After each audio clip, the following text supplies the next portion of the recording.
Yo, it's your boy Ryan, Northwest Sports Fanatics, back at you with a new video. Julio Jones traded to the Titans. Are they Super Bowl contenders today or nah? Make sure you guys subscribe to the channel. Smash that fucking like button either now or on your way out. Donate to your boy if you can, either on here, patreon.com/NWSF or the GoFundMe. And if you're looking for merch, Northwest Sports Fanatic merch, the link is below every video on the YouTube page. Follow me, Facebook, YouTube, Twitter, Instagram at NW Sports Fanatics. So this story broke over the weekend there on Sunday. The Falcons trade wide receiver Julio Jones, the future first ballot Hall of Famer, and a future 6th-rounder to the Titans for a 2nd and 4th-round picks. There was rumors that there was going to be a 1st-rounder on the line. That was bullshit, but I wanted to be able to hop on. I got all my settings figured out based off the frames, the bit rate, getting my internet hardwired. Everything is good. I got lighting from Amazon coming tomorrow, so I'm going to get some umbrella kind of photography lighting to make everything look great. So I'm super excited about the new lighting and getting everything kind of the ball rolling for the NFL. If you haven't smashed the like button just yet, please do. Tashawn Mullins in the building, what to do. Amber M, hi, Orion. I missed you. Oh my God, I know it's been a while. And like I said, we are in kind of a dead zone right now. In the NFL. But it's okay because, your boy's still working hard, got the full-time job, doing YouTube full-time. So even though it might be a dead zone, I'm still working hard. Got new backgrounds. I'm still reading. I'm still watching film. We got the Julio, the thing finally pop off. Now we just got to wait for Aaron Rodgers, Mr. Discount and Double Check, to do his thing. And then we'll see if he goes to the Broncos, decides to go to Jeopardy, decides to come back. But Julio definitely would have benefited Aaron Rodgers going to Green Bay. I know someone in Indianapolis named Carson Wentz who would have definitely, benefited from Julio Jones. There's a lot of people, but especially Kyle Shanahan and the 49ers, or you could even say if Atlanta could have found a way to figure it out. But they got, his quote-unquote replacement, even though he's at the tight end position in the draft this year in Kyle Pitts. So it'll be interesting to see, but then obviously guys like Calvin Ridley will benefit from everything. So I just want to get your guys' take on it, but everything looks good right now with the connection. Made some adjustments, but Nola in the building, what to do, but I'm doing my thing. Ambrose has got some news for you today. Took my driver's test today and hit a pothole. It was so bad. Oh shit. So does that mean that you didn't pass? You hit the pothole. Hopefully you didn't crash. So that's one thing. You don't want to crash the vehicle and whatnot. But if you did fail the test, I hope that you end up passing next time around. Julio though, to the Titans. Man, you got me all fucked up with that. She said I hit a pothole. Oh shit. Well, hopefully it didn't ruin your car and you probably scared the shit out of your driver's test, driver maintenance guy or girl that was with you. Message from a Golden Eagle. What up, Ryan and NWSF? They tightened up all right. JJ to Tannehill, baby. Nola should be getting my main page back, bro. Yeah, because that's what's important, Nola. When I'm doing a live stream, we just got to make sure your page gets back. Come on, my guy. Show some support. Brute Saint, I'll tell you what I want. I never thought I would see the day Julio in a jersey that's not a Falcons jersey, no doubt. Message from a Golden Eagle. We getting a 1st-rounder from Indy, and I love it. One thing that sucks, my Saints are playing against the Titans this season. Yeah, it'll be interesting to see where it goes. If you guys haven't smashed the like button just yet, please do. Julio Jones traded to the Titans. Are they Super Bowl contenders just yet? Today, tomorrow, when we get to the regular season or nah. Make sure you guys subscribe to the channel. Smash that like button either now or on your way out. Donate to your boy if you can, either on here, patreon.com/NWSF or the GoFundMe, the Cash App as well. And if you're looking for merch, Northwest Sports Fanatic merch, link is below every video on the YouTube page. Hoodies for $39.99. Cop one. It will be for you, your fam, your friend, no cap. It's nice. And like I said, subscribe to the channel. Follow me, Facebook, YouTube, Twitter, Instagram at NW Sports Fanatics. So as we're going in and we're reflecting on the trade, you can see A.J. Brown. Right now, he's a top 10, top 12 wide receiver already in the league, kind of like a DK Metcalf. There's going to be some, jockeying for position as we go throughout the season, and we're going to have some wide receivers that are going to be able to try to make a name for themselves as well, like Waddle, right? We already know what he's going to be able to hopefully do with Tua. But mainly Jamar Chase, and there's a few others with Joe Burrow, but they're going to be in that pecking order. But right now, you got Ryan Tannehill, and like I told you guys before, I predicted right, with a lot of other people that had an idea. We know A.J. Brown on TikTok. He decided to try to recruit Julio Jones. Did a good job, but it was more than just him recruiting Julio. I mean, bottom line, they had to have the compensation, all right? They weren't going to get a first rounder. No one else probably gave as much up as the Titans did, right, with the package in return, and they were willing to take on the full contract because I think the Patriots wanted them. They would have offered a second, I think, as well, but they didn't want to pick up all that money. They wanted the the Falcons to cover that money that was going to be, owed to Julio Jones. So Julio, 32, 33 years old, first ballot Hall of Famer. He's the man that has the plan, all right? But a lot of people are overreacting right now, in my opinion. I follow all 32 teams to a T. All right, I follow every single team in the NFL, not just the Tampa Bay Buccaneers, not the Saints, right? Not just the Panthers, not just the Falcons. I mean, not just everyone in the NFC South, but everyone. All right, I love Julio Jones. Don't get me wrong. A.J. Brown was a second rounder. So if they can get a second rounder and they can turn in, that pick for Julio to an A.J. Brown-ish kind of player, great. But you never know if they're going to be able to pick the right guys. And the one guy that's truly going to benefit is Calvin Ridley. He's going to be the breakout star in the NFL. He already started to break out last year, kind of how, like when I told you before, when Chris Godwin was about a year away a couple years ago. And I was like, they got Mike Evans there, but he's going to be a guy, all right, that will be able to get the targets, get the touchdowns, and show you his incredible route running in hands. Ridley was always good in college at Bama, Roll Tide, okay? But with that being said, they're going to be down a lot in their game. So targets for Kyle Pitts, the rookie sensation tight end from Florida, is going to get a lot of looks. Ridley now with no Julio on the other side is going to get a lot of looks. So even though I love this matchup, and you got to think, who is the team that needed him the most? All right, Julio, who really needed him? All right, you got to think it was the Tennessee Titans. They were the team that needed him the most for the simple fact, Corey Davis, opposite of A.J. Brown, is no longer on the team, all right? That's a lot of targets, a lot of, kind of like, wow, this guy's a little bit better than we thought going into last season, right? He actually proved himself. He played and got a touchdown in almost every game he played in. I mean, he was money. A.J. Brown's that guy that can get you 2 or 3 in a game. But Corey Davis, for a while, he had a run, if you had him in fantasy football like I did, there was about a 5 to 7 game run where it seemed like he had a touchdown or 2 almost every single game. Now, that production is off the board. All right? You still got Ryan Tannehill, my favorite quarterback that's not a superstar in this league. Facts. He was the one that I wanted on Tampa Bay if it wasn't Tom Brady. Facts. He used to play wide receiver at Texas A&M and transitioned to quarterback. Facts. He's had a rough time, a journeyman, a Rich Gannon, a Brad Johnson-ish kind of guy, but he found his way after Gase and getting rid of that trash, getting rid of Miami, and actually finding a home, all right, which is the Tennessee Titans. And they had my guy, Marcus Mariota, Heisman winner.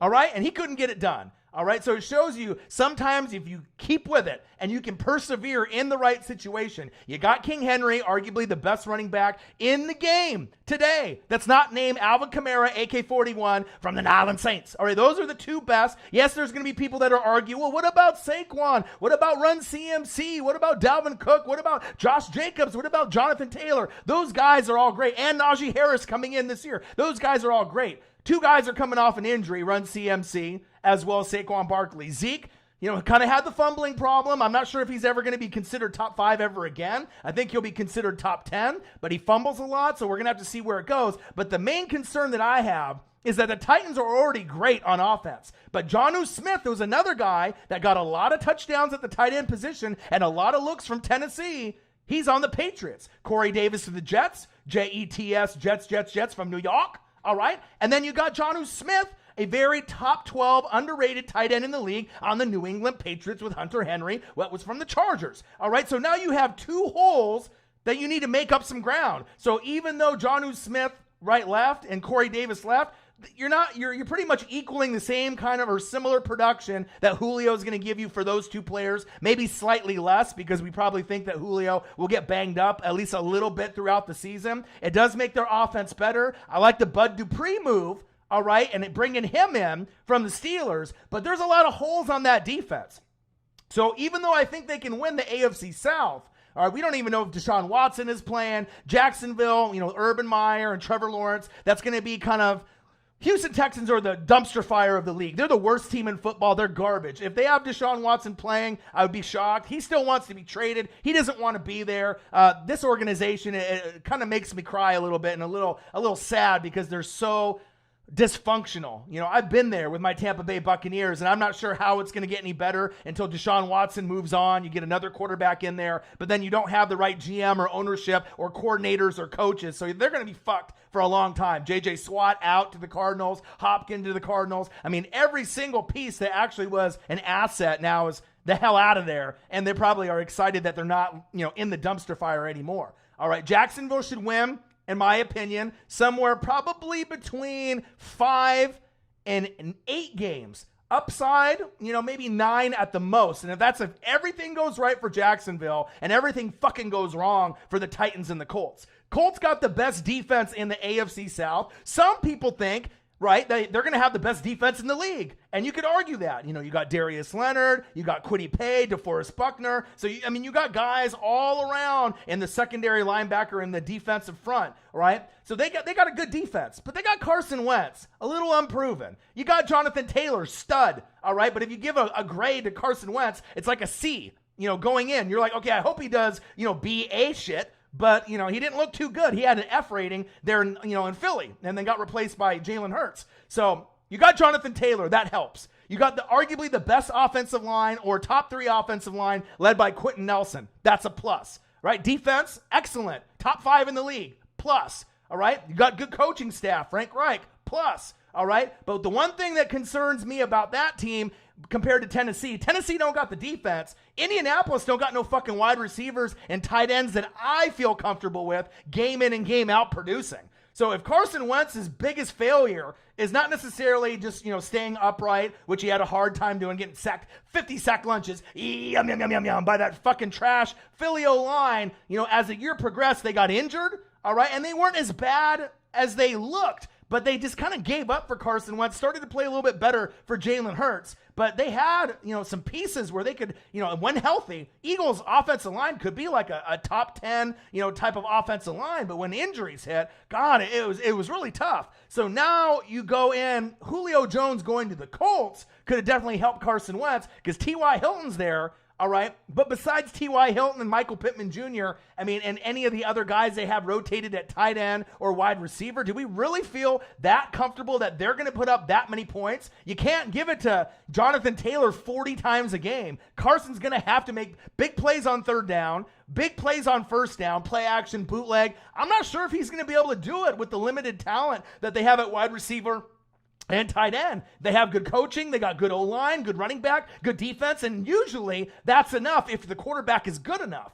But in this case, Carson Wentz is not top 5. Carson Wentz is not top 10. Carson Wentz is not top 15. Carson Wentz at this point is probably ranked 20th to 25th out of 32 quarterbacks today. Right? But he has potential if he can end up getting things in line this season, next season, and the following season once they start picking up weapons for him, tight ends, wide receivers, someone to replace T.Y., then he might be able to creep up into that top 15 category with like a Jimmy G, Kirk Cousins, kind of in that same type of category. He'll never be top 10, ever. In my opinion, ever again, even with that great offensive line and defense, unless they get guys of the A.J. Brown, Julio Jones, type of talent. Derrick Henry is kind of like a Jonathan Taylor talent-wise. They're great, right? But they need weapons. So it kind of makes me think that even though the Titans' defense is some shit, I think I would take them to take the division over the Colts. Even if the Colts have the number 1 defense in the league,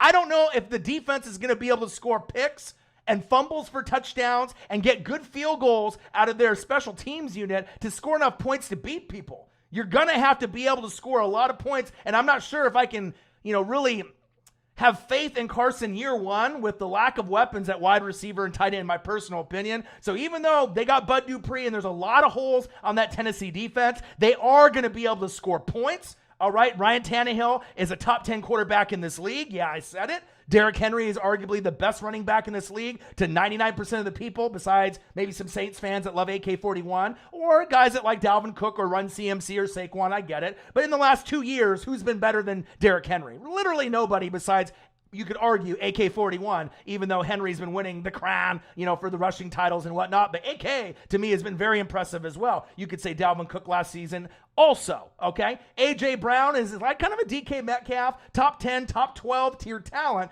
but they both have the talent to be possibly a top 5 wide receiver in this league someday.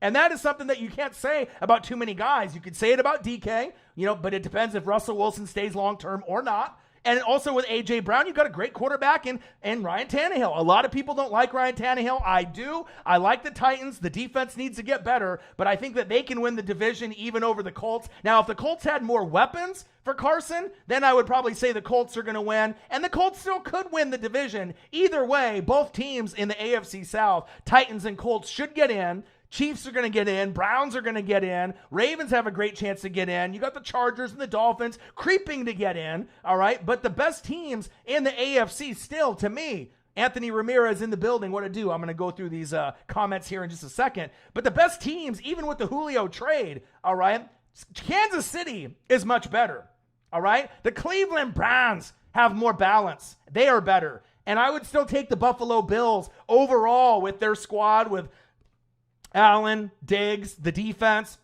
McDermott and everything that they have. No disrespect in Vrabel, but you got to have that good balance of offense and defense. And even with that said, there is a huge gap between the Chiefs, the Browns, and the Bills. The Browns and the Bills can, compete with the Chiefs and be right there with them, but it all depends on injuries, health, and development of the rookies as well. So let me go through the top here. Tyshawn Mullins in the building. Amber in the building. Message from a Golden Eagle in the building. What to do? Amber says she was chill about it. I have 3 more classes to take, but Julio to the Titans, craziest shit ever. And I had a couple buddies, reach out to me, and they're like, bro, you called it like 2 weeks ago. And it was even prior to the A.J. Brown TikTok. Like, you just had to think Jonnu Smith was gone, all right? Corey Davis was gone. They have the money, they have the compensation, they had the draft picks to be able to make a good move. The only other team that I thought that could be seriously in the running, it wasn't the Rams, it wasn't the Niners, even though I would love for him to go to the Niners. I thought that was the most natural fit. But I thought the Patriots were literally the only other team that could use Julio and give up the compensation, even though he's at that age. Kind of that Randy Moss move that they made years ago. But the thing that I feel, and I mean, considered in my sources, all right, they didn't want to pick up Julio's money that was owed to him from Atlanta, so they opted out. They're like, all right, he is 32. If you're not going to take the money that you owe Atlanta, we'll just back out, right? So you still got teams like New England that are going to be much better. Titans will be good. You got the Colts that should be good. Dolphins and Chargers are going to surprise a lot of people this season. But the top of the top is still the Chiefs, the Browns, and the Bills. But I do like the move. It's going to give them that extra depth if A.J. Brown goes down with an injury, or if Julio goes down. I mean, vice versa. You still got that other guy. Julio might not be double teamed as much. And if he is, you better believe A.J. Brown, I mean, he's younger, right? He's faster, and he's got a lot of potential. He may not be a Julio Jones, but I think A.J. Brown's got that Hall of Fame potential, depending on if he can keep on these numbers. Same thing with kind of DK Metcalf. Depending on how their career is trending right now, it wouldn't be crazy to say, hey, A.J. Brown and DK Metcalf could be Hall of Famers, one day. And like I said, with Ryan Tannehill, he's going to benefit a lot from the move. Derrick Henry, King Henry, we already know they're going to stack 8, 9, 10 in the box. But if you do that, at some point, Tannehill will burn you, not only with A.J. Brown, but with Julio Jones as well. And that's big facts. Amber says, don't bring up Harris. He's injury prone. Okay, I see. Nola, very ignorant about the teams as well. He said you shouldn't be afraid of no team. You a Saints fan, my boy. Exactly. What has that done for you lately? Being too overconfident, not being able to point out the weaknesses, all right? Just because you say you're from the area doesn't make you any more of a fan than me or anyone else that's a hardcore fan as a Northwest Sports Fanatic or Fanatic member. You got to be realistic with your team. You got to be able to read about your team, watch film, and understand when your team is good and when your team is not good. And when you know your team isn't good, don't pretend that your team is good because you're going to get called out. You had your run, all right, but you have to come to a reality that you got to rebuild. Every good football team, except for the New England Patriots in the last 20 years, has to rebuild at some point, all right? You have a 4 to 5 year run, and you either get to the Super Bowl or NFC Championship game, or you don't, all right? And that's the bottom line because O-Dog said so. So we'll see where it goes. But you got to be able to know your team, my guy, and that's big facts. Brute Saint says they ain't Super Bowl contenders. They got to tighten up that defense a little bit. Cash Out Hybrid, obviously this is a biased comment. He said the defense is trash, but you're a Ravens fan, so you're going to have your opinions about things, and everyone will, all right? And the defense, I don't feel, is as trashy as it was last year. Bud Dupree, if he stays healthy, can make a big impact. I mean, but with Bud Dupree and what the Steelers did, and without Bud Dupree, they didn't win in a game after he ended up getting injured. I mean, they just got fucking rocked every single game. So, I mean, you still had TJ Watt, arguably Defensive Player of the Year candidate last season, right? Could have won the award. You had Aaron Donald and you had some of these other guys that were very deserving. But if you look at the overall season, TJ Watt probably was the best defensive player from beginning to end last season, not named Aaron Donald. And some people think even probably better than Aaron Donald. His stats were better than Aaron Donald last season. But Aaron Donald's a D tackle, and he's a freak, and he's the best thing since fucking sliced bread and Warren Sapp that we've seen in a long fucking time. So he gets a lot of love. And on top of that, the stats that he puts up were even better than Warren Sapp, my guy, when he was the best D tackle in the league for 5, 6, 7, 8, 9, 10 years when he was in the league. Aaron Donald is doing things that Sapp did, except instead of catching touchdown passes like Sapp did in the end zone and bouncing around doing his little Beyonce dance, Aaron Donald's getting 20 sacks, 18 sacks, 19 sacks. Warren Sapp couldn't do that. So much love there, all right? But this is the thing. Super Bowl contenders got to have balance. All right, you got to have good coaching, a good O-line, good D-line, good rookie development. You got to have good coordinators. You got to have a good O-line. You got to have good O-line coaches. There's a lot of things that are going to take a team, and just adding a Julio, even if Julio was 25, I still wouldn't put that team with the defense that they currently have in line over the Browns, the Bills, or the Chiefs this season. Now, am I saying the Titans can't beat those three teams? No. Of course they could end up making the AFC Championship game against Kansas City, or if somehow Kansas City gets hurt or gets eliminated by someone like the Titans. If you play Titans and Browns, Titans and the Bills, I mean, it could go either way. I mean, the main advantage is Kansas City, as we know that in the AFC and Tampa Bay, and the NFC, then you got other teams that are crawling. Matthew Stafford for the Rams. We're going to see where that goes. And then you're going to have the Niners and the Seahawks and the Cardinals and the Rams, everyone in the NFC West. We got to see if fucking Aaron Rodgers is on Green Bay or on, Denver. And if he goes to Denver, then that's another weapon for the AFC to have to contend with, and one less weapon of Green Bay out the door. And then maybe the Niners and the Cowboys will move up and steal some position slots for the, playoff push as we go into the NFC. So that's kind of how I feel where things are at right now. Let me go through the comments here. Cash Out says defense is trash, Julio injury prone, and a run first offense. But they can make things.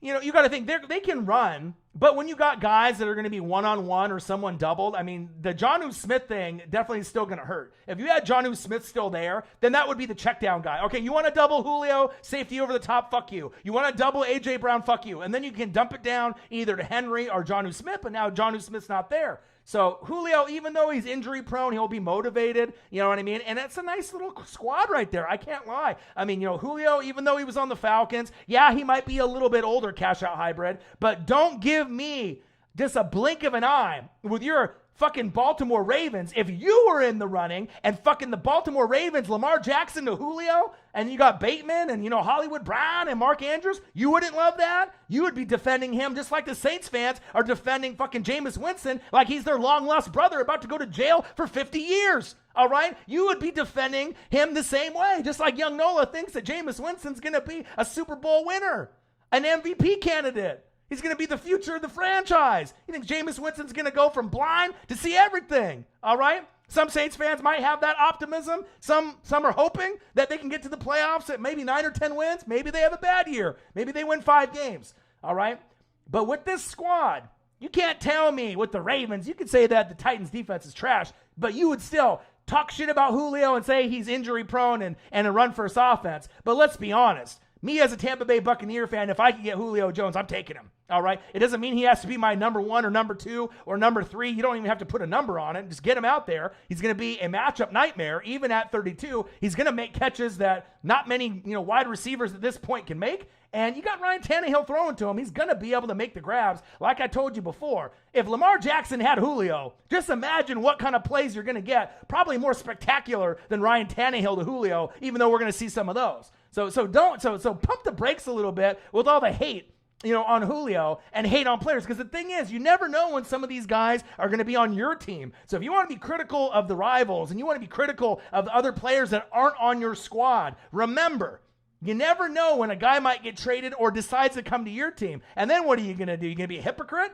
And then you're going to be like, when he comes to your team 4 years later, I love Julio, loved him since Atlanta, and acted like you didn't talk bad about him. So Julio is a little bit older, all right, but he's still going to be able to help that team probably get a little bit further than without him, especially with the, depletion of Jonnu Smith and Corey Davis. They needed someone to fill the gaps. Julio might not be able to put up as much stats as both of them, but it's the closest thing that you could have had to replace those two guys leaving than anyone that you were going to get in the draft based off your draft positioning and all the needs that you had, on the D-line, defense, offensive line, and all the other positions that are out there. And that's just my personal opinion. So even though Julio's old, I get it. You can get guys in the second and third round, and maybe they turn into an A.J. Brown, who was a second rounder. But it all depends if Atlanta can actually, draft correctly. Some teams draft great, like Tampa Bay. Last 2 to 3 years, we've drafted A+, and look where it got us. Not only with the addition of Brady and Gronk and AB, but I'll be very honest. I mean, I've watched these games very closely. I'm a defensive guy and an offensive line kind of guy. If we didn't have Devin White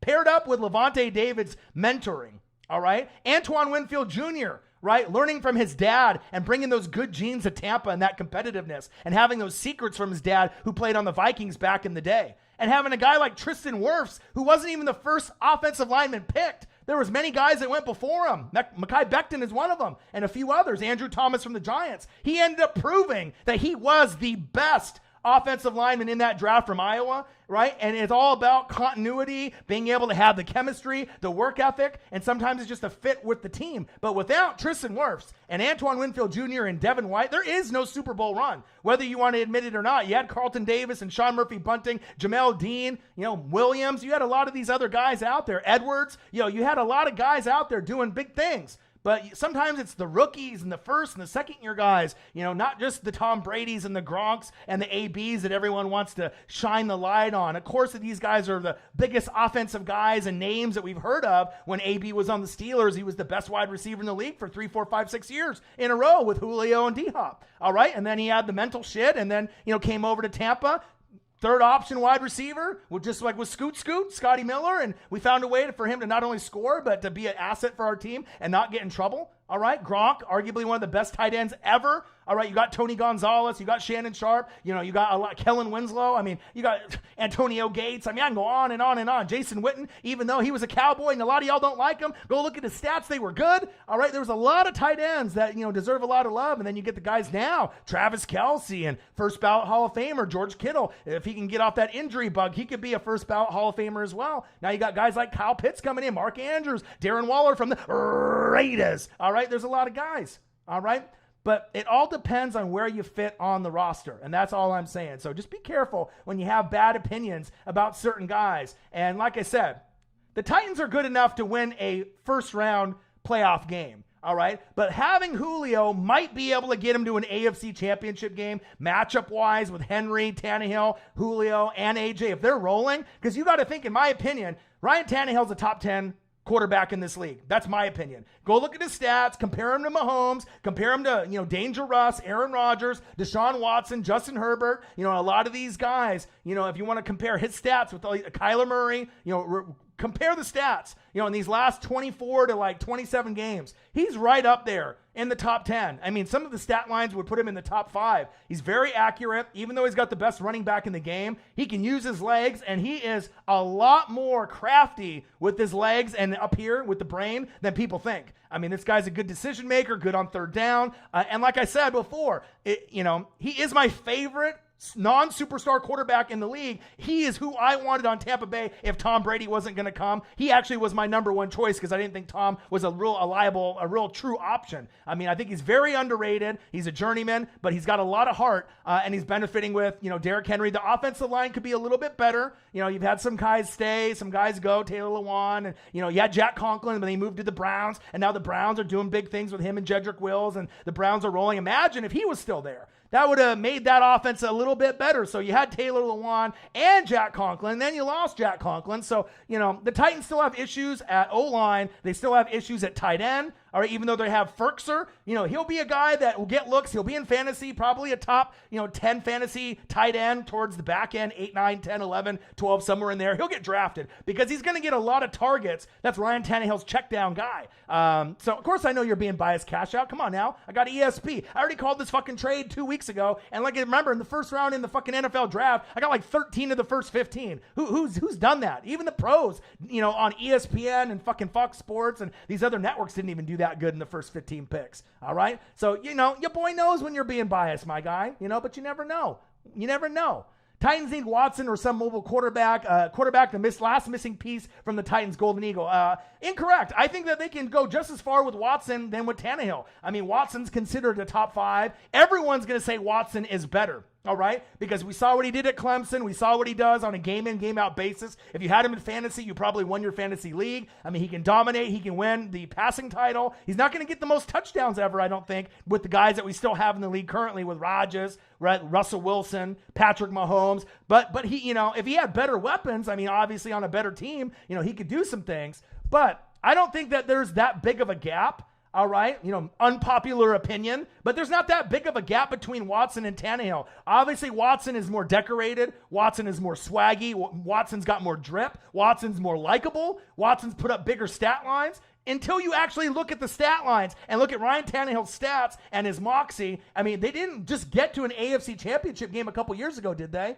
They did, all right? And they did it with Ryan Tannehill. So A.J. Brown is nice. He made Corey Davis into a star. He made Jonnu Smith into a star. Ryan Tannehill is the real deal Holyfield. I think that they could get to an AFC championship game, but I like balance. And when your offensive line is a little shaky and your defense is a little shaky, you're going to outscore a lot of teams that you're playing. All right. But there's going to come to a point where, Derrick Henry is going to get stuffed. He's not going to get 100, 150, 180 yards. There's going to be those games where you have a team like maybe the Colts defense that holds them to 50 to 80 yards, maybe out of the end zone even, or only one score instead of 180 and 3 scores. That's huge, right?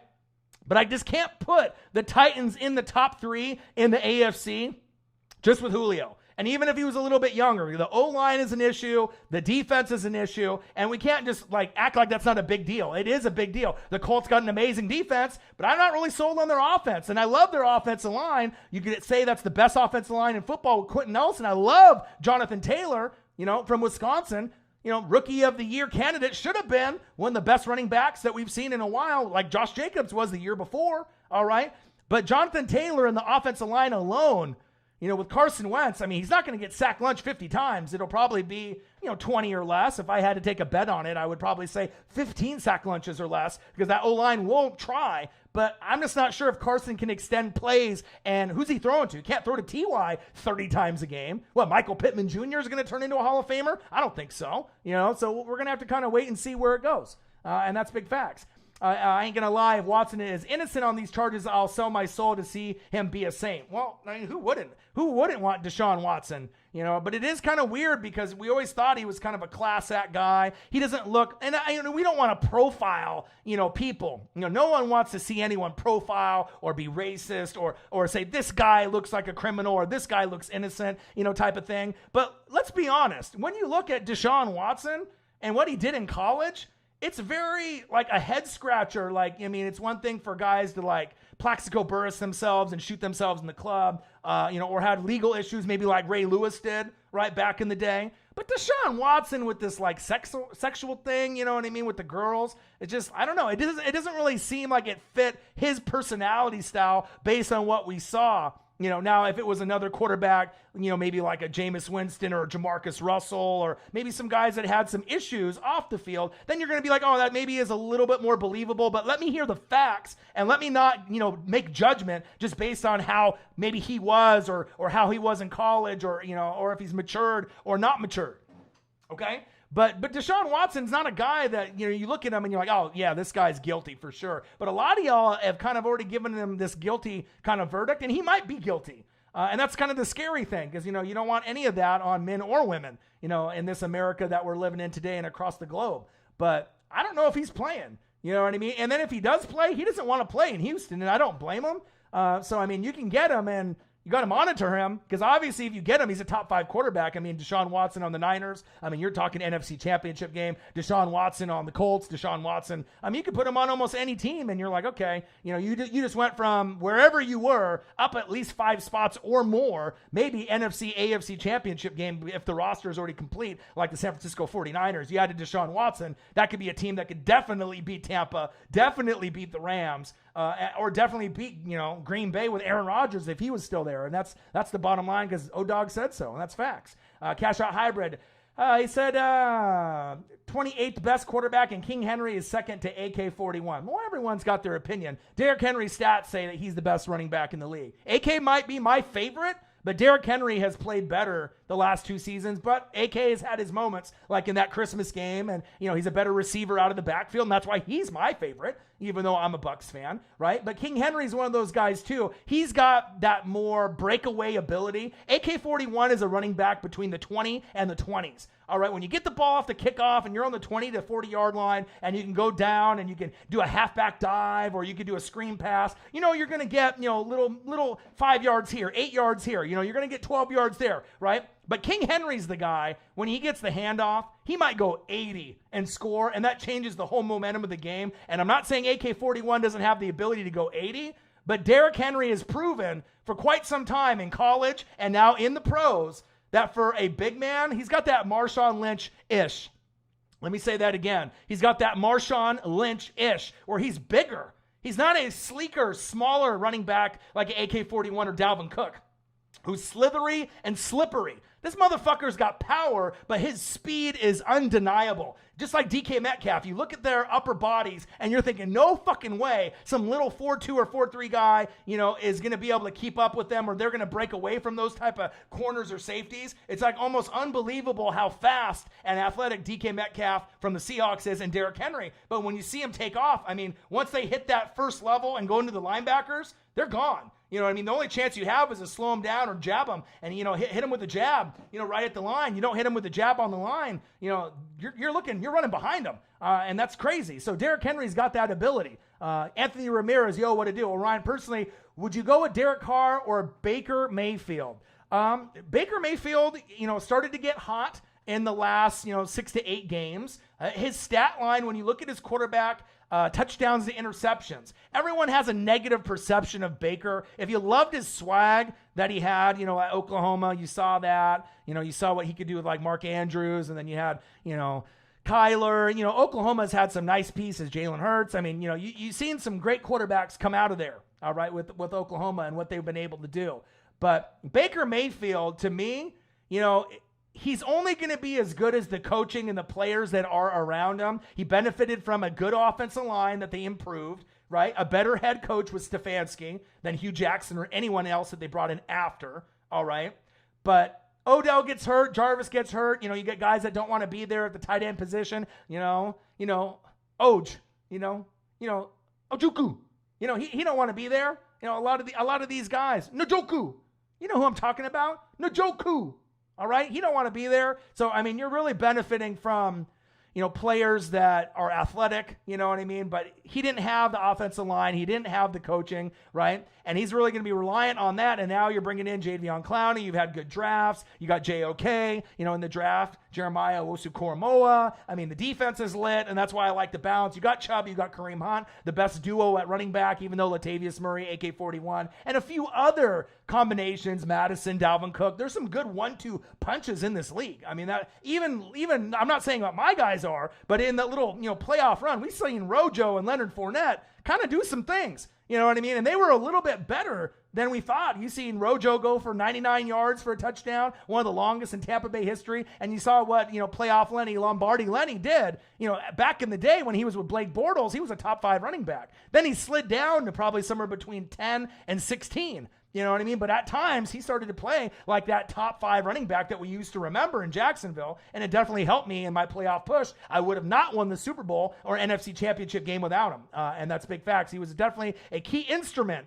to Tampa's success, more than a lot of people think. Everyone will give Tom Brady and Gronk and AB the credit, but Leonard Fournette, Lombardi Lenny, all right, he was just as instrumental as those three guys. I mean, Brady needed to not turn the ball over, bring his leadership, and that overall impacted the whole room, everyone that was in there. They started to believe and have that mentality that it's Super Bowl or bust, and I've never had that besides the John Gruden era back when we had Lynch and Brooks and Sapp and Allstott, Brad Johnson, Keyshawn, right, Keenan McCardell, Kel Dilger, I haven't had a lot of these, these good coaches, Monty Kiffin and John Gruden back in the day. So it's been a long, long time, since I had that squad. And it's a squad that I definitely miss from back in the day. But now, bringing in the coaching staff, we already heard what happened now, with my coaches, getting a little BA, a little extra money. Jason Light, the GM, doing a great job. So a lot of times, the media and people want to say, this is the reason why Tampa Bay won. Referees were garbage, which they were all through the season, not just in my game in the Super Bowl, which they were bad, right? NFC championship game, AFC. I mean, you really look at almost every football game that you watched, and there was a few horrible play calls almost in every single game, at least that I watch, Monday, Thursday, Sunday. And in some, it definitely determines the outcome when you win and lose the game. So that way you just got to be able to get ahead by enough where if something is close, right, and they determine and they go against you, that's not the reason why you lose the game, and sometimes that shit happens. A lot of people are familiar with that, like Saints fans as well, all right? But with Derek Carr, Derek Carr is one of those guys, I think he would benefit probably better on another team. I just don't know. And I know you're a Raiders guy, Anthony Ramirez, and I told you within the first 3 years of being in Vegas, you guys are going to make a wild card. But with Justin Herbert progressing the way that he is, if Denver gets Aaron Rodgers, you better hope that Rodgers doesn't come to Denver, right? And you lost Nelson Aguilar, which was a comeback player of the year, no hands. People in Philly were making fun of him if there was a burning building and a baby was up there that they wouldn't even throw it to him because he dropped so many fucking balls in Philly, and they were fucking memeing him and gifing him and clowning him. That's bad. That's bad when people are on the Philly news and say that I don't even trust Nelson Aguilar. That motherfucker drops everything. I wouldn't even trust my baby, to save his life, burning building. I was like, no, anyone but Nelson Aguilar, all right? And then what happened? He took the hate. He got on the jug machine, right? And he was one of the breakout stars. If you played fantasy football and had him like I did, right, I picked him up, throughout the season. This motherfucker scored almost every single game, all right? Just as important as Josh Jacobs was, right, or Darren Waller, Raiders, top 5 tight end. Not a lot of people talked about Nelson Aguilar, but your boy notices things. I watch the offensive line, the defense, the coaching staff, the blocking, the pass blocking, the run blocking, the pulling. Your boy notices everything. Not like these other fucking trolls and jabrones that are on YouTube and fucking ESPN and podcasts where they only watch the QB and the running back and the wide receiver and tight end and think they know fucking everything, all right? But when you look at guys like Nelson Aguilar, if you're a true fan of the game, all right, and this is what gets me credibility, even though I'm a Bucs fan, you saw the improvement in his hands. You saw the improvement on third down. You saw the improvement in the route running. I'm not sure if I've seen more of an improvement of a guy that was a stud at USC, right? Pac-12 rival for your boy, Oregon Ducks all day, every day, all right? Nelson Aguilar, when he was there, and then to go from there, and then what happened in Philly, and then to return back to the Raiders and make Carr look good.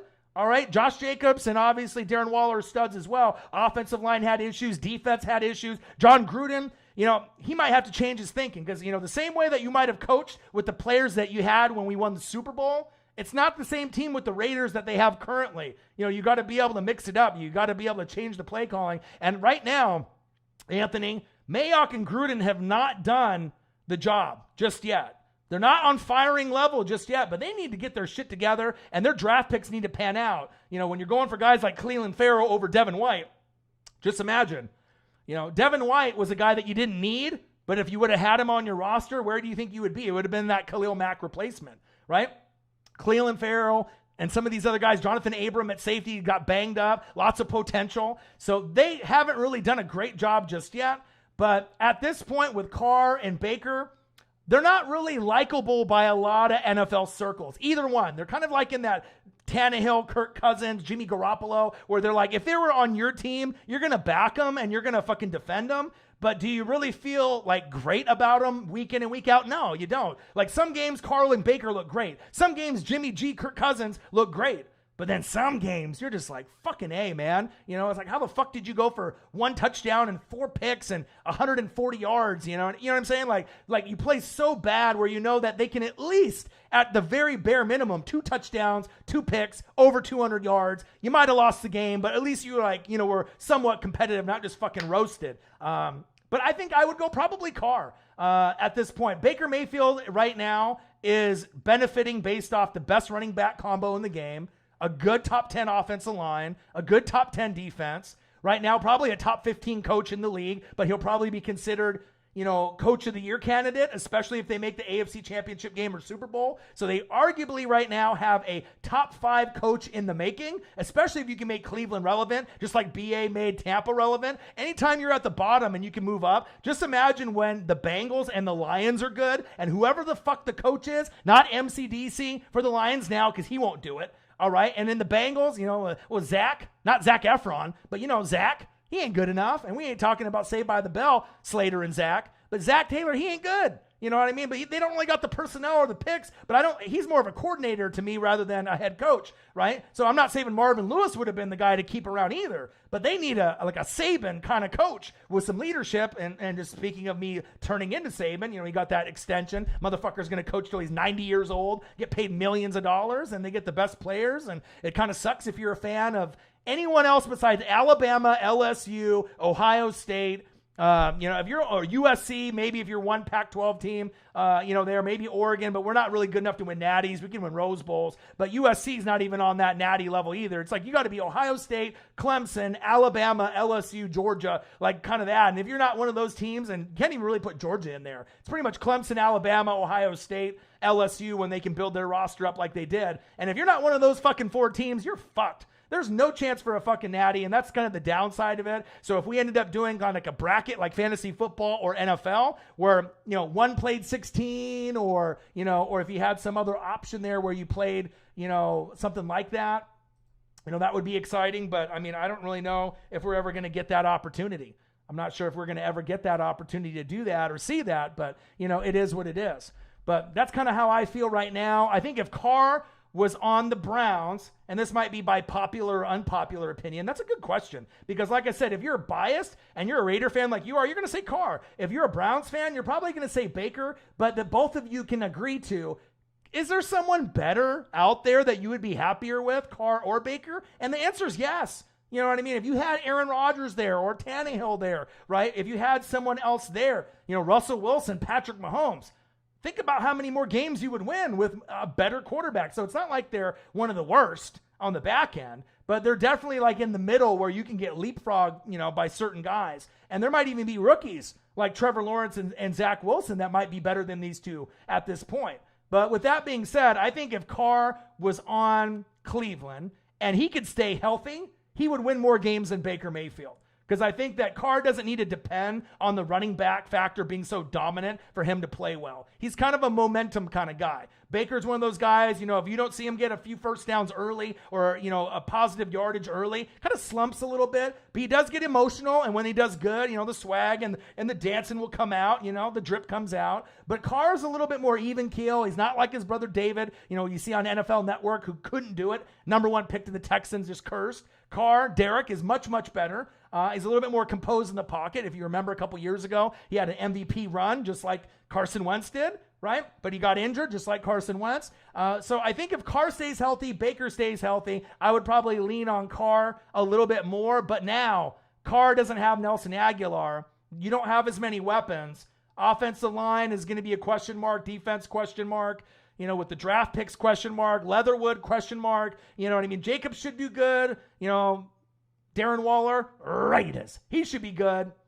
Carr should be good, but you're losing a big weapon in Nelson Aguilar. And if you don't get someone to replace that type of competitiveness and the touchdowns and the yards, I mean, you might have a worse record than what you had last year. And ultimately, you're trying to surprise people and get into a wild card. But you got, I think you could be just as good as the Broncos, if not better, right? But obviously, if Rodgers goes there, then you're going to be 4th, in the AFC West. That's just how it's going to go, because I have Justin Herbert going to the playoffs this season. But both guys have potential to be Pro Bowl quarterbacks, but the thing is, Baker's got a lot more supporting talent. Carr would have to go to another team like the Patriots to really show his full potential.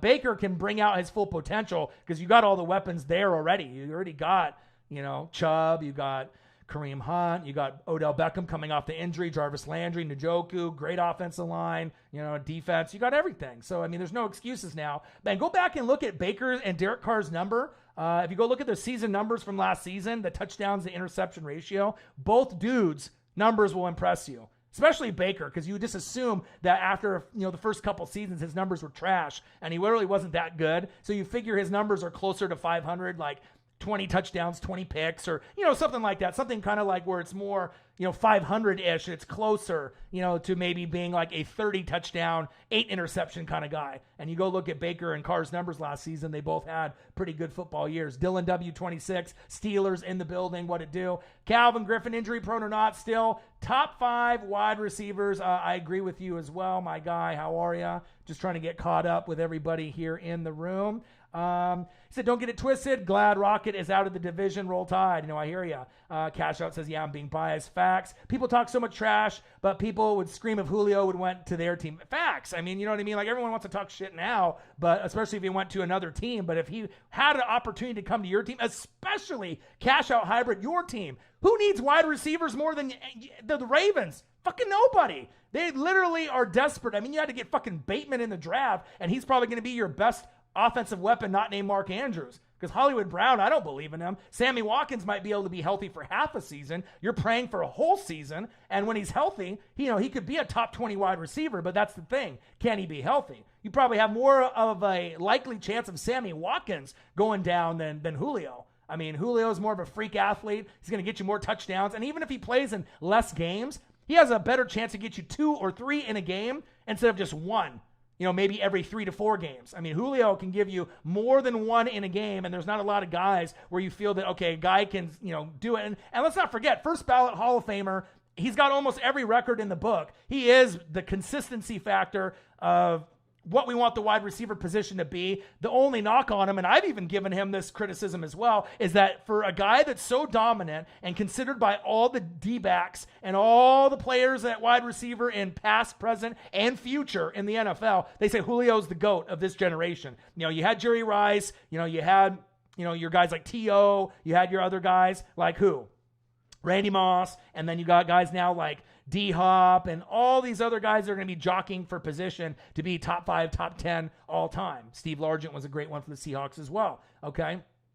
But with Julio, he doesn't get in the end zone enough. To me, it's like, if I had a choice between T.O., Randy Moss, Megatron, or Julio, I'm going for any of those other guys. Those guys had more of a knock and a smell and just kind of a niche for the end zone. And that's one thing that's kind of crazy, right? Because you would think with Julio's size and speed and him being able to make all the grabs, you would just want him to be healthier, making bigger plays. He makes big catches, but the catches don't come in the end zone. They come like on the 18-yard line, one-handed, where he's doing the fucking toe drag swag, where it's like a big first down, but it doesn't result necessarily in points every time. And that's the thing. Like, he's great with, like, someone intercepts the pass, he'll go out and tackle him. He's athletic. He's got good hands, good footwork, good size. But that's the only knock on Julio and why he may never be considered top 5 all time, even though the numbers are good. A lot of people are going to go probably DeAndre Hopkins more because he was more of a guy that would make big plays in the end zone, game-changing plays,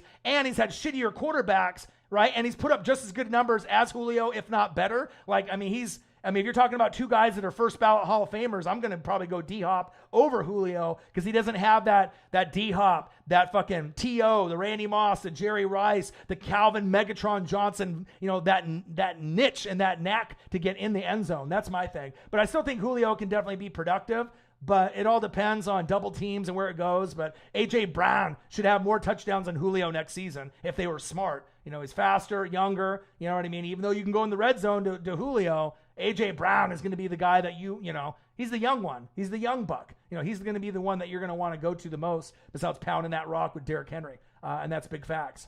Let's see here. We were never going to get Julio anyway because the Ravens front office is selfish. I don't think that they're selfish. Is that once Ozzie Newsome left, He was one of the best evaluators of talent for your roster in the last, out of all the NFL teams in the last 20 years. You could argue he might have been the best. I mean, if you look at all the draft picks that you've picked with Ozzie Newsome being involved one way or another, and then you have him kind of go away from his responsibilities, that's why, you haven't been able. I mean, you're always going to get great defensive D linemen and linebackers. You guys are kind of known for that, right? Got yourself a nice tight end, top 5, right? But wide receivers, it's like you guys don't know how to evaluate the wide receiver position, and you're going to need better running backs. I mean, you do got ones like J.K. Dobbins and, Gus Edwards that are pretty good, but that's more of like a third down back or change of pace back. You need a stud.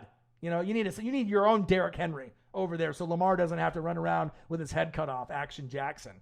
Let's see here. Hell, Peyton Manning had a case in college. Yeah, and Peyton didn't do very good in his first year as well.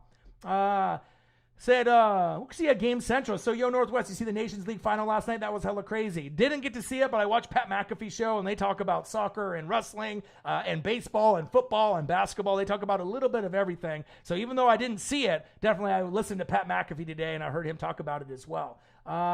Wait, what is Julio's jersey number? Well, A.J. Green, if he was smart, he would give up his 11 to Julio, and I think he will, just because that's like his favorite player. He wore the Julio jersey. He was one of the first players to wear another current player's jersey in warm-ups, talked into existence on TikTok. So if I was A.J. Brown, and that's my idol, Julio, I give him the 11, and then A.J. Brown can go to 10 or any other number, whatever number he wants to go to. But that's what I would do. I mean, think about it. It's like if you played with Jerry Rice, right? And Jerry Rice was 80 and you were 80, and even if you were a top 10 wide receiver in the league, you're not going to give Jerry Rice a number. Yeah, you're going to give it to him. You're going to give it to him.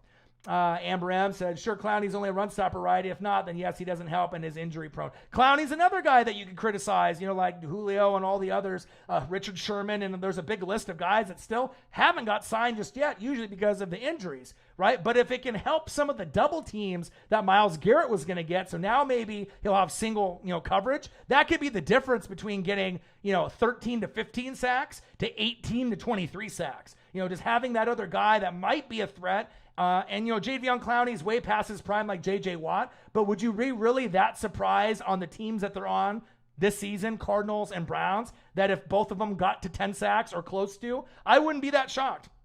Chandler Jones, when he's healthy, he's arguably a top 5 defensive player overall. Chandler Jones. Who? Chandler Jones. Who? Chandler Jones. All right, so, you know what I mean? If you know football and you watch a lot of teams, even though J.J. Swatt's old as shit, Chandler Jones is a threat. Myles Garrett arguably is the best defensive player alive right now. I mean, if you want to go through a team that's going to be almost destined for an AFC championship game sooner than later, right, that's going to get the Von Miller, Khalil Mack kind of love and pub, the next guy in line to get kind of superstar status, to me, is Myles Garrett. He's the guy that can win the sack championship. He can get you 20 to 25 sacks. I'm not saying that he's going to do it this season, but I think that he might be.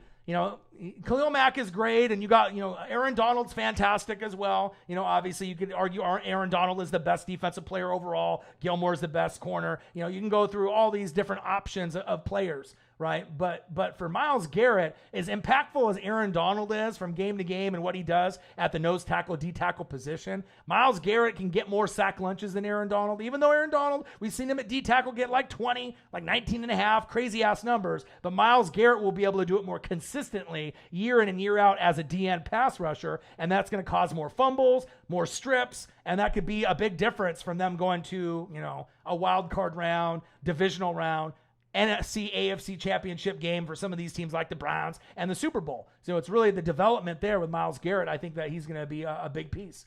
Muzz Perp in the building. Matt Payton from Hawaii in the building. Poon Gent in the building. Chiefs got caught with what they got away with in Super Bowl 54. Aguilar is a Super Bowl champ. Right, but remember how you guys kind of just, gave him the boot, though, afterwards? Like, he didn't do shit, you know what I mean? He definitely got to be proud of him and what he accomplished on the Raiders last season. Muzz Perp in the building. Yeah, I got to take Georgia out. I did. I took Georgia out. I bet it's very easy to be an Alabama fan. You know it, man. Tighten up 22, man. Derrick Henry, Ryan Tannehill, A.J. Brown, Julio Jones.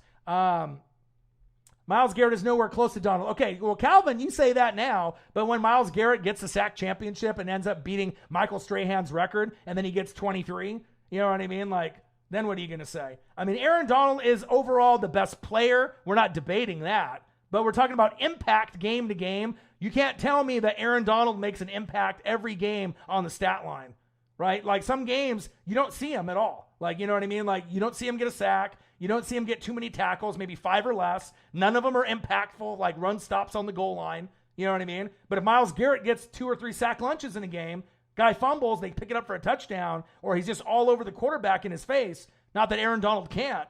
But I think game in and game out, when you're an elite pass rusher, those guys are going to have more of an impact game in and game out than even the best defensive player overall. Yeah, Aaron Donald's proven consistency, but how many actual games of the Rams have you watched? I don't think that many. Because if you actually watched the games like I did, like almost every single one, you would see, even Rams fans will tell you, all right, he's the best defensive player, but there's not an impact every single game. And I'm not saying Myles Garrett's going to have an impact every single game that he's in either. But if I'm talking about a guy that's going to give their defense a better chance to win game in and game out, I think Myles Garrett in his prime right now, I would put him just on that same level with Aaron Donald, if not surpassing him based on what I think that he can do for the Browns this season. I think that they can get to an AFC championship game behind Myles Garrett. And if he ends up getting the sack championship, you can almost better believe that they'll be there. Probably can't beat the Chiefs.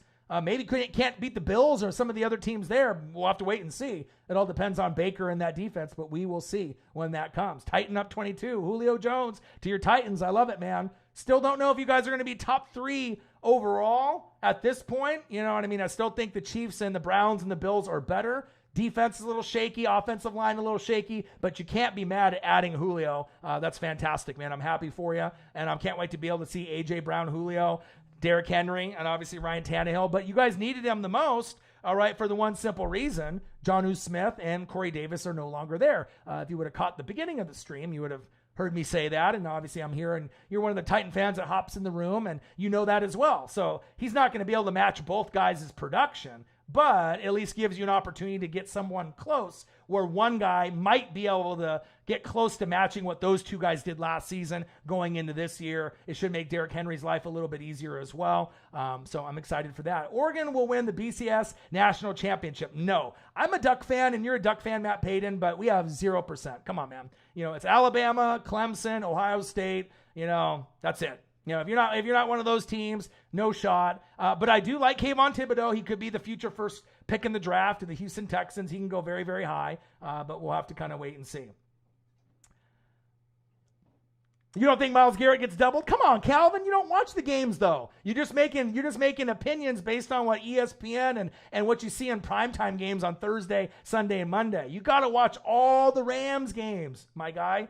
All right? Right? And you would see he's not as impactful. I mean, he's a name. It's like a reputation thing like LeBron, where you already know, he's great. But if he doesn't have that great of a year, would you really, you know what I mean? Like, you just expect him to do great things because you've taken him for granted. Like, everyone knows Aaron Donald's the best player. But if he had kind of an off season, you probably wouldn't notice. You know what I'm saying? So when you get a pass rusher, though, they can have more of an impact, like Von Miller did on his run, helping obviously the Broncos win their Super Bowl. Yeah, Clemson won't do shit either. Well, we'll see. We'll see. We already know Alabama and Ohio State probably are the two best, based off recruiting and what's going to happen. It'll all depend on, these new breed of quarterbacks that are going to be coming in pretty soon. Julio Jones traded to the Titans with your boy Ryan and the Northwest Sports Fanatics.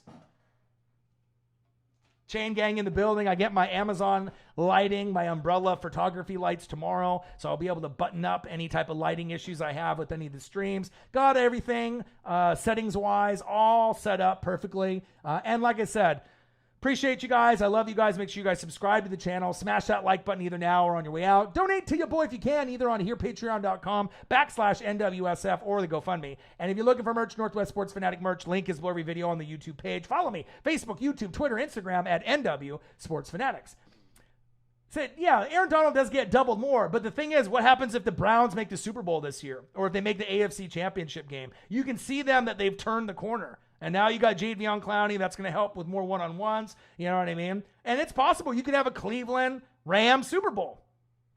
You could definitely have a Browns Rams Super Bowl. Is it likely to happen? I don't know. I'm hoping more for a Bucs Chiefs rematch. Personally, that's what I want, right? But there's going to be a couple teams like the Browns and the Bills and a few others the Titans and the Colts and the Chargers in Miami and New England, they're going to be battling it out, and if, depending with Aaron Rodgers, if he's on Denver or Green Bay.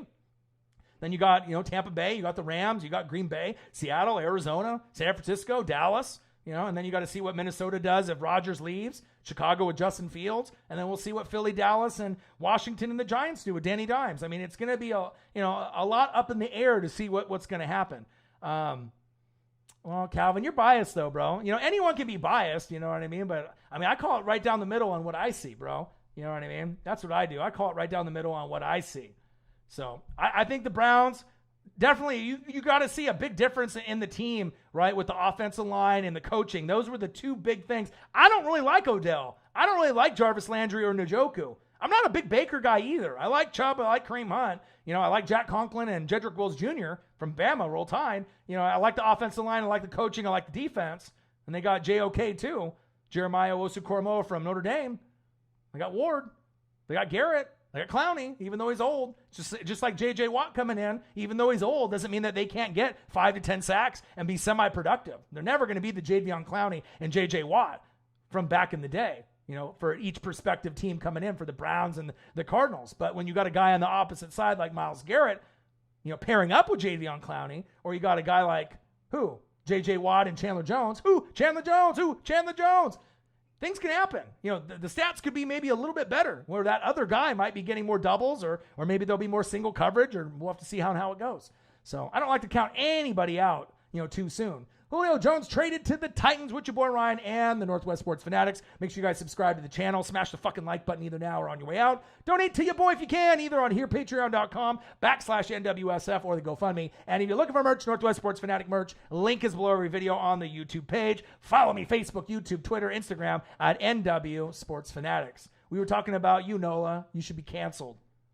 Period. Canceled. You, my guy. Talking about you. John J. Wish we had kept Janoris Jenkins due to as a lockdown for us. John J. in the building. What to do? Saints fan, obviously. You don't need him. When you get certain guys, unless you're a Giants fan. I don't know what fan. I would assume you were probably a Saints fan, and that's what you're talking about because that was the most current. But, you never know.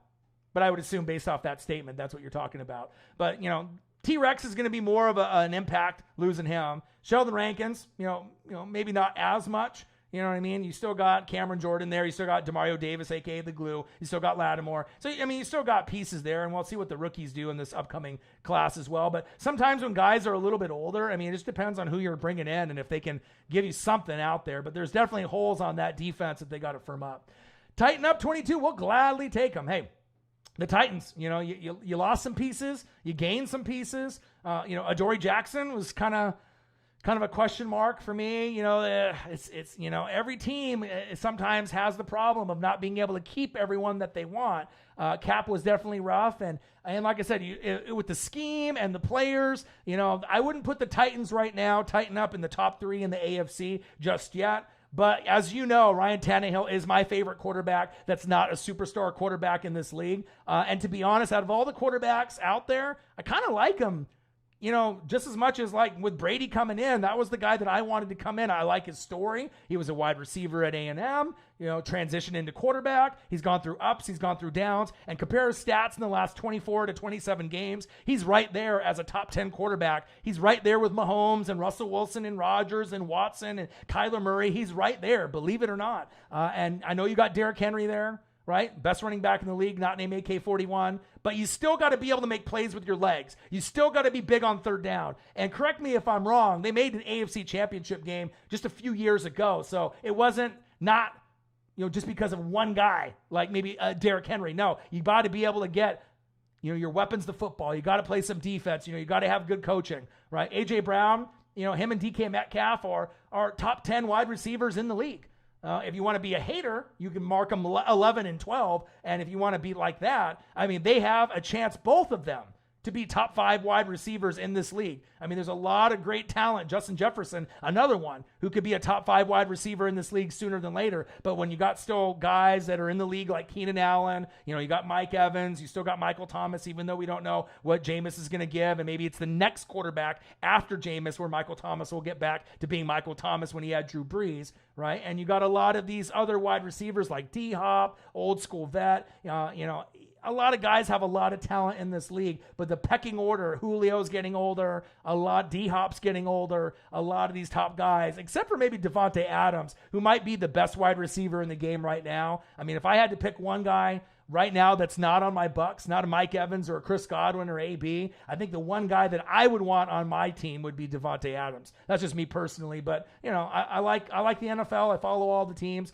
but hey, A.J. Brown, DK Metcalf, they got a bright future, and I love both of them, and I love the addition of Julio. They needed it. No Jonnu Smith, no Corey Davis. They need someone to fill that production. That's facts. Let's see here. Our defense was dog shit last season. Hopefully we'll improve it. What you got, Bud Dupree? We'll see where it goes. It's not going to be that much better in my opinion, right? But you're going to be able to score more points this season. Julio might get banged up like he usually does, but hopefully he plays at least in half the games this season. And if he does, his numbers will still be better than most of the guys in the league that play a full season. Because if he plays 9 or 10 games, he could still get 9 or 10 touchdowns. Most guys that play, in a full season aren't going to get anywhere near 5 touchdowns. They're going to be sniffing at 4 or less unless you're one of the elite guys. So we're going to have to kind of wait and see, but I'm excited to see where it goes. Calvin Griffin with another biased comment. Aaron Rodgers, bum ass, ain't winning with nobody. You could say the same thing with Russell Wilson until he ends up going to your Saints, and then you guys win Super Bowls, and you never know where some guys might end up. It's like Tom Brady. Tom Brady wanted to go to the Saints. If Drew Brees would have retired that year before, you would have had Tom Brady on your team, and you would have been winning Super Bowl after Super Bowl. But Drew Brees stayed around for one more year, came to Tampa, and the rest is history. And now we're going for 2. Let's see here. Lattimore can't cover nobody but Julio and Mike Evans. And you're a Saints fan, and that might be one of the smarter things that you said. If you say that to Nola or someone else that doesn't watch the film, they're going to argue with you and say how Lattimore's one of the best corners in the league, and he's top 3, top 5, and you're going to be backing the guy like he's your brother. But Lattimore was great in his rookie season, 5 picks, has progressively gotten a little bit worse and worse each season. Still could be a top 15 corner in this league with potential of being top 10. Probably never top 5, but I just don't know what you're going to be able to get with him long term. And that's facts. Julio Jones traded to the Titans with your boy Ryan and the Northwest Sports Fanatics. I don't give you the bias. I call it right down the middle. And the one thing about me is that even though I'm a Bucs fan, I'm a super fan of the NFL. So I read just as much about your team, even if you're the rival like the Saints and the Panthers or the Falcons. I take pride in knowing just as much as the super fans do on their team, which is very rare because you got to think if you're a super fan or a fan of your team, you don't expect someone else from another team to know just as much as you. And then when you hear me talk and when you have friend groups and you get together and you talk NFL, you can tell within the first 10 to 15, 20, 30 seconds, whatever garbage is coming out of their mouth, if it's real, right? And they know football or if they're just talking out of their ass. You can tell instantly if someone's bullshitting with the NFL, and you can call some out real easy, on YouTube, social media, out there. But I take a lot of pride in watching the film, reading, making my own opinions. I mean, I haven't watched a Sports Center in 10 to 15 years, and that's big facts. Adams is good. Julio's hurt all the time. Yeah, but the thing is, if Julio wanted to come to the Saints, you're telling me that you wouldn't take him? Fuck yeah, you would. You'd be super stoked. You'd be backing his ass all the way to the end. You guys would be backing Julio more than fucking right now with Jameis Winston. Every Saints fan is backing Jameis Winston like it's the long-lost brother, like I said, going to jail for 50 years. They're defending his ass to the end. He's innocent. He didn't do shit. This is my brother. I'm defending him to the end, right? And we don't even know if he's going to be good. He might last 1 year, right? Have a shit season and be the backup quarterback for the rest of his career. There's a better chance of that happening than him playing great and them making the playoffs, in my opinion. I mean, Saints fans, you can make the playoffs, but you're sitting at like a 9-8, 8-9 record. That's kind of what I'm feeling. The most wins that I could see the Saints having this season, and that's if everything goes correct and everything goes wrong with everyone else. Bucks, Panthers, and Falcons in the division. I think 10 wins is the cap, and I don't think you're going to get there. But if you don't have a good record and you win 5 to 9 games, get a good draft pick, get your future quarterback. There's going to be Clovis on USC, Howe at North Carolina, another bad boy at Oklahoma, All right, Spencer Rattler. There's a lot of guys out there that could be. I'm not sure if they're going to be as good as the quarterbacks in this draft class, but getting a guy like that, one of those top guys, that could be better for you guys, where you could, because you already got a great O-line, you already got, arguably the first or second best running back in the league, you got a top 3 offensive line in the league, love it, right? Led by Ryan Ramczyk, stud, right? And still got Sean Payton, stud. Defense, still got studs, right? Demario Davis, aka Glue, stud. Cameron Jordan, stud. Lattimore, once in a while, right? No more T-Rex, no more Sheldon Rankins, right? No more Jenkins in the back end. So you really got 2 studs, 2 big ones. Cameron Jordan, Demario Davis. So when you only have 2 guys that you can probably consistently call on game in and game out, I mean, there's a few others that will make plays every few games or, have that impact, but having big impact guys is the key to be able to make the deep runs. And you're going to need more than just Lattimore half the time. And, Cameron Jordan's going to give it his all. And Demario Davis, those 2 guys will give it their all if there's only them on the field. I mean, those motherfuckers could go 2 on 11 and they would still be balling out, and that's why I love those guys and I'll give them the praise, because those are the guys that I would want on my team. You know what I mean? I know who's balling. I see them. I watch them all the time. I know who's out there. T-Rex was a force. He was one of the best 5 pass rushers last season. Him going to the Bengals was rough. If you guys still had him, I'd feel a lot better about the defense. But you got to have weapons on every line of the defense. Safeties, corners, linebackers, D tackles, edge rushers. You need to be able to have a good, strong connection on every level. Because if you have a weakness, you're going to get exploited. I mean, this is the NFL. Harris flipped the field all the time. Harris is nice, good special teams player, you know what I mean? But as you know, as a Saints fan, you can be critical. You had your Super Bowl window run and it ended. You had your 4 or 5 year run with Breeze, right? And it ended temporarily. Get your quarterback of the future, and get certain guys re-signed and see where the team looks like. And it wouldn't surprise me if you guys get back in the NFC Championship game consideration in a couple years, but you're going to need to get your guy. And it's not Jameis Winston or Taysom Hill. It's got to be a Spencer Rattler. It's got to be like one of the top dogs, like one of the top 10 picks in the draft. You get someone like that, unless you get a free agent like Kirk Cousins or a Ryan Tannehill-ish kind of quarterback, then that might be the guy that could take you guys, further along. So I got to get off the computer here. Girlfriend's got to be able to do some work. I'm going to get my lighting tomorrow, so I'll be able to hop on for another live stream tomorrow. We can talk more about Julio or anybody else. Appreciate you guys. Julio Jones traded to the Titans. Make sure you guys subscribe to the channel. Smash that fucking like button either now or on your way out. Donate to your boy if you can, either on here, patreon.com/NWSF or the GoFundMe. And if you're looking for merch, Northwest Sports Fanatic merch, link is below every video on the YouTube page. Follow me, Facebook, YouTube, Twitter, Instagram at NW Sports Fanatics. Appreciate and love all you guys, and I will be back tomorrow. Have a great night. Peace.